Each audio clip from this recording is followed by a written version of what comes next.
Hi, this is J.R.R Tolkien, and I'm speaking to you as an interdimensional being, as I have died as a human being on Earth and experiencing myself in the afterlife, if you want to call it that.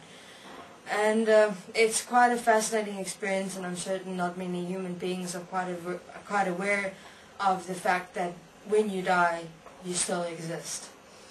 And you know, it's a fascinating, a literally mind-blowing experience when you die and you still find yourself existing. And it's quite a profound transition, because it's like you leave yourself as who you were on Earth when you leave your physical body when you die. And that's what I'm here to explain. You know, what I've realized is that who I was on Earth was not who I really am. It's fascinating. I'll get more into that a bit later. And that when you die, you find that part of yourself that is suppressed, that you're not aware of, and that is not being expressed fully in this world. And now you're probably asking the question, but what do you mean then? Who am I? What am I at this moment? So at this very moment, what I've realized when I was looking at my life after I've crossed over to the dimensions or the afterlife or heaven, I would rather refer to it as the afterlife, because at the moment all the beings who die are right back here on Earth and busy supporting human beings to realize that part of themselves that has been suppressed and that is not aware and that is not in full expression in this world. So what I've realized when I got into the afterlife or the dimensions was that I myself during my life was but a programmed system.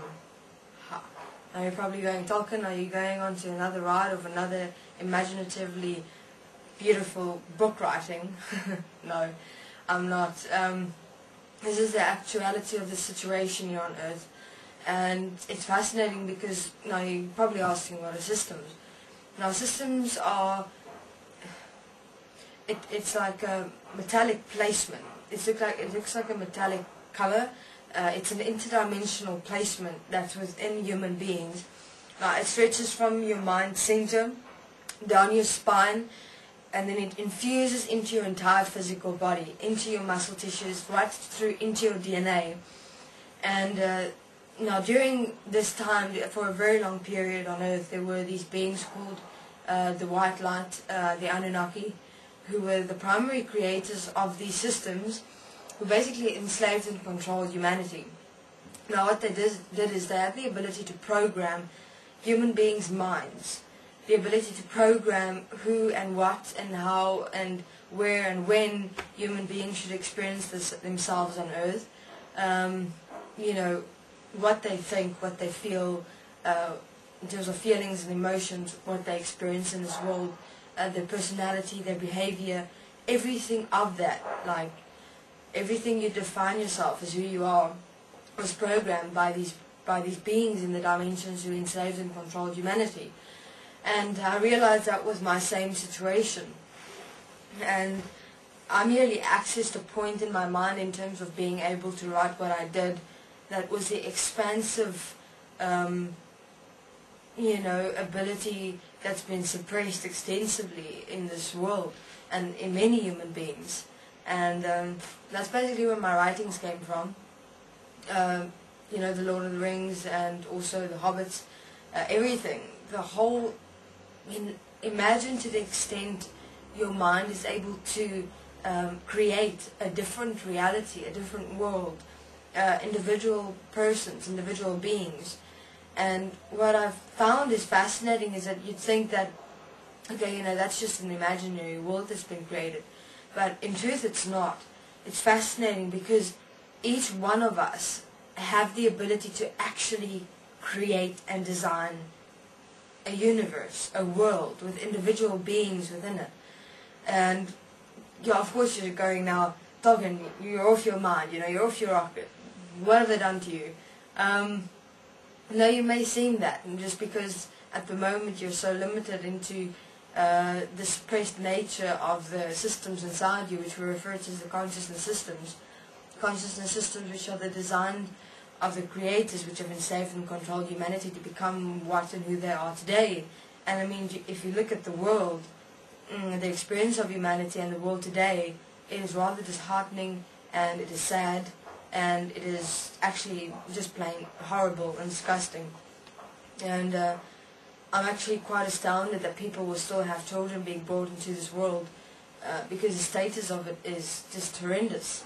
And it is basically due to human beings believing that there are these systems inside them. Now, these systems are that which think, that which become emotional, that which feels, that which has an apparent personality, behaviors, like reactions, the actions you take, the experience of yourself with other people. I mean, it's not who you really are. And this, who you really are, I'm speaking of, is that part of myself that was on earth, that's now in the dimensions, and that I only through death had the ability to experience, who I really am, beyond that consciousness systems implementations within human beings by the creators, which is the white light and the Anunnaki, mainly, the main players. And that's what many people will be realizing the moment they die, because what actually dies in that moment is the systems, the consciousness systems inside you that have been used to program you, that have been used to define who you are, to keep you enslaved and controlled during your life on earth. And even if you look at the books I've written and all my writings, everyone makes such a big issue about that, like they're not able to do it themselves. And so that's also but a programmed event that have taken place, to have human beings believe, but look what great and profound work Tolkien has done, and it spreads throughout the world, and this is magnificent, and oh my God thing, but then it's only one person expressing that, when everybody doesn't know that each and every single human being has the ability to do that. You have the ability to imagine your own world, kind of imagine the individual personalities in it, the storyline, the the events that take place, even how your planet's going to look like, or how your world's going to look like. Each and every single human being has the ability to do that, and also manifest it. Actually, I just access that point that exists within each and every single human being, and that is your creative, imaginative side, if you want to call it that. It's fascinating because these consciousness systems inside human beings have limited them to such an extent. Oh, excuse me, this ear is itching. Has limited human beings to such an extent that they perceive themselves to be so inferior and unworthy of any such extraordinary abilities, which I presented, which I accessed in my mind, which is like a place in your mind, is specifically in this area and this area here. Forms like a interesting shaped L, which basically opened up, which is your right brain side, is your structural manifested side, your structural implementation side, and then your left side is the creative expressive side. So basically what I've done in my writings is place these two access points together and created an entire world, an entire universe, where individual beings existed, and it was beautiful, it was fascinating, it was just all here. And it wasn't that difficult to write. I mean, I started seeing this when I was very young, and I couldn't understand why anyone else see that they had the ability to actually do that. I mean, how powerful, not powerful, but I mean, how great must human beings really be in terms of, well, not even great, but how expansive must the mind actually be to have the ability to design such a world in its complexities, in its intricacies, and in its specificity.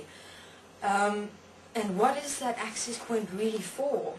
I mean, as far as I look at it, the world that I designed, the individual expressions of beings I designed, the absolute uniqueness and creativeness I explored within what I've written, what is it for actually? Is it maybe something that existed inside me as myself, to have the ability to create something like that?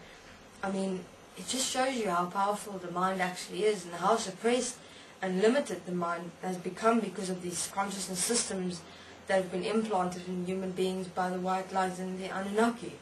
And it's scary. I mean, You know, human beings have become so inferior and so limited in their acceptances and allowances of themselves in this world, and you can see it in the world. I mean, if you look at the world, it's a